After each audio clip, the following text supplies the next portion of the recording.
আমরা বলি নাই আপনি পদত্যাগ করেন, আপনি নিজে নিজের নাইট নাকি না ওই ছেলেটার সঙ্গে আলাপ করে আপনি পদত্যাগের অভিমান রাগ ঘৃণা দেখাবেন, এটা আবার সংবিধান সম্মত না। আপনি যদি দুজন একটি দলের প্রতিনিধি বাদ না দেন আর যে দেশ বিক্রি করতে চায় তাকে বাদ না দেন, তাহলে আমরা ধরে নিব আপনি একটি দলীয় সরকারের প্রধান। আপনার নিজেরা ডক্টর ইউনূস প্রমাণ করেছেন আপনার দল হচ্ছে এনসিপি। তো বুকের সাহস দেখান। আরেকটা লোক আছে যে বাংলাদেশকে বিক্রি করতে চায়,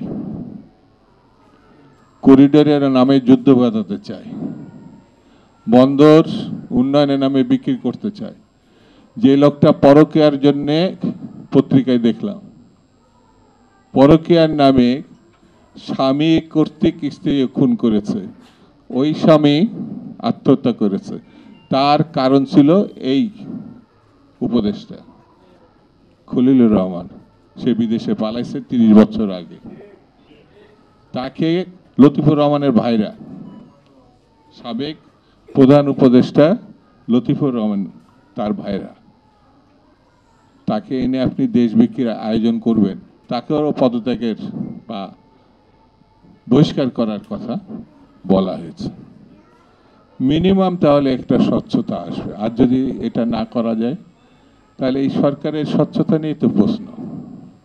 আপনি খালি একটা নতুন পার্টি বানাবেন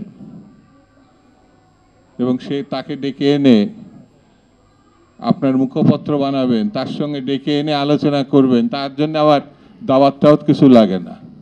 আসলো হড়হড় করে বেডরুমে ডক্টর ইউনূসের, আল্লাহ জানে ডক্টর ইউনূসের সেই সময় ওয়াইফ ছিল কি ছিল না আমি জানি না, হড়হড় করে ঢুকে গেল। আবার এসে সাংবাদিকদের বলছে উনি পদত্যাগ করার চিন্তা করেছে। এসব ফাজলামি বাদ দিতে হবে।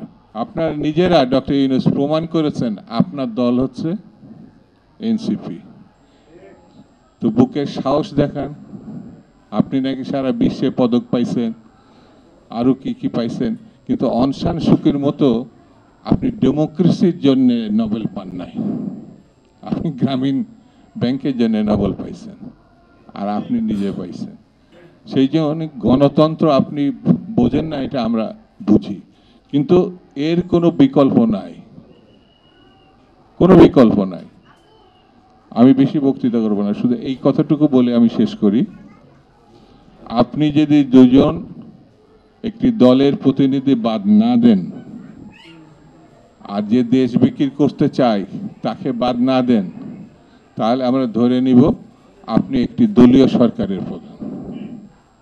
আপনার আন্ডারে ভালো নির্বাচন হবে, এটি আমরা বিশ্বাস করা খুব কঠিন হবে। সেই জন্যে স্বচ্ছতার জন্যে, গ্রহণযোগ্যতার জন্যে নির্বাচন খুব জরুরি। এই নির্বাচনের কোনো বিকল্প নাই। এই নির্বাচন পারলে যত দ্রুত সম্ভব রোডম্যাপ ঘোষণা করেন, সন্দেহ বিশ্বাস দূর করেন, জাতীয় ঐক্য সৃষ্টি করেন। এই ঈদে জামা জুতো অ্যাকসেসরিজের ডিসকাউন্ট। আর না হলে পরে দেশ কোথায় গিয়ে দাঁড়াবে তার দায় আপনি এড়াতে পারবেন না। তার দায় পুরোটাই আপনাকে কাঁধে নিতে হবে। সেই জন্যে আমরা আপনার পাশে আছি, সরকারের পাশে আছি। আমরা বলি নাই আপনি পদত্যাগ করেন, আপনি নিজে নিজের নাইট নাকি না নাইট ওই ছেলেটার সঙ্গে আলাপ করে আপনি পদত্যাগের অভিমান রাগ ঘৃণা দেখাবেন, এটা আবার সংবিধান সম্মত না। এইসব ছেলে মানুষই আপনি করেন না। 84 বছর বয়স, তো এই ছেলে মানুষই আপনার মানায় না।